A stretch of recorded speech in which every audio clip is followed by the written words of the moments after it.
नमस्कार शेतकरी बांधवांनो, तर कृषी बाबा चॅनलमध्ये मी शुभम इंगोले आपलं सहर्ष स्वागत करतो। तर शेतकरी बांधवांनो, आज आपण आलेलो आहे संदीप भाऊ काळे यांच्या शेतामध्ये। तर नमस्कार दादा। नमस्कार नमस्कार। तर दादांची जी हळद आहे, दादांनी हळदीचं जवळपास इथून मागे त्यांनी जवळपास 40+ उत्पादन घेतलेले आहे। पण मागच्या वर्षी दादा तुम्ही सांगितलं त्याप्रमाणे आपल्या हळदीला कुठे कुठे जिथं पाणी साचत होतं समजा, तिथं थोड्याफार प्रमाणात हुमणी आणि कंदसड लागली होती, आहे का नाही? हो आहे। तर त्याचं प्रमुख कारण तुम्हाला काय वाटत होतं की कशामुळे झालं असेल? की पहिल्या पिकाचा अवशेष का शेणखत कशामुळे झालं होतं ते?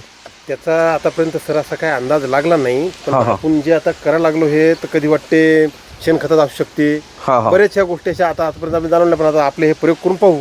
हा तर दादा मी तुम्हाला एक सांगू इच्छितो की दादांनी जे समजा तुम्ही शेणखत जेव्हा टाकता समजा, तर ते आपण प्रक्रिया करून टाकत नाही। त्याच्यामुळे काय होतं, तर जे सगळ्यात मेन म्हणजे हुमणी अळीचा जो प्रादुर्भाव असतो, हुमणी अळीचं जे खाद्य समजलं जाते कच्चं शेणखत, त्याच्यामुळे पहिले हुमणी अळी येते आणि हुमणी अळी आल्यानंतर काय करते ती, जे याच्या मुळ्या असतात समजा, याला जे अशा मुळ्या वगैरे ज्या येतात या मुळ्याला खाण्याचं काम करते आणि मुळी खाल्ल्यानंतर इथे अशी एक जखम निर्माण होते आणि या जखमेत काय होते, जी जमिनीतली हानिकारक बुरशी असते जिच्यामुळे सड येते आपल्या याच्यावर, त्या सडाच्या बुरशीमुळे काय होते, आपला जो कंद असतो हा सडायला सुरुवात होते आणि या सडाच्या वासाने नंतर त्याच्यावर कंदमाशी, जे की आपण कंदसड म्हणतो ना, ते कंदमाशी येते आणि याच्यात अंडे घालते शेतकरी बांधवांनो। त्याच्यातून ज्या कंदमाशीच्या आळ्या असतात त्याच्यामुळे ही जास्तीत जास्त प्रमाणात सड वाढत जाते। तर आपल्याला याचं जर कंट्रोल करायचं असेल दादा, तर आपल्याला काय करायचं, आता साधारण आपला एप्रिल महिना चालू आहे समजा, आता या महिन्यात आपल्याला काय करायचं आहे, इथे आपण ट्रायकोडर्मा घेतलेला आहे आणि सुडोमोनास घेतलेलं आहे। याचा काउंट आहे जवळपास 2×10⁶,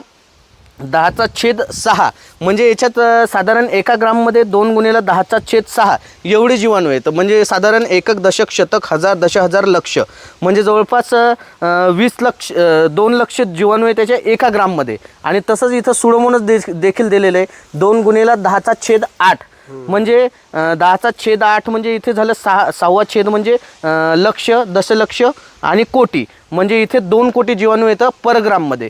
तर हे जीवाणू आपल्याला काय करायचं आहे, हे 1 किलो ट्रायकोडर्मा आणि 1 किलो सुडोमोनास आपल्याला 200 लिटर पाण्यात टाकून घ्यायचं आहे आणि त्याच्यात आपल्याला हे जे कांडी आपल्या बेण्याची, ती कांडी उपसू आपल्याला काढायची आणि ती सावलीत आपल्याला निदान 1 ते 2 दिवस सुकू द्यायची, जेणेकरून याच्यावरची जी ही या जीवाणूची जी लेअर आहे ती याच्यावर लेअर तयार झाली पाहिजे, जेणेकरून याच्यातले जे आता इथे आपण बघू शकतो, इथे या बेण्याला जी माती आहे, या मातीमध्ये काय असते की तुमचा प्रश्न असतो की बाबा याच्यात कंदमाशीचे अंडे असतात का या मातीत? तर या मातीत कंदमाशीचे अंडे नसतात, पण जे हानिकारक बुरशी असतात जसं की कंदसडीची, करप्याची आणि इतर प्रकारच्या ज्या बुरशी असतात जीवाणूजन्य रोग करणारे इतर प्रकारचे जे जीवाणू असतात ते याच्यात डिपॉझिट असतात।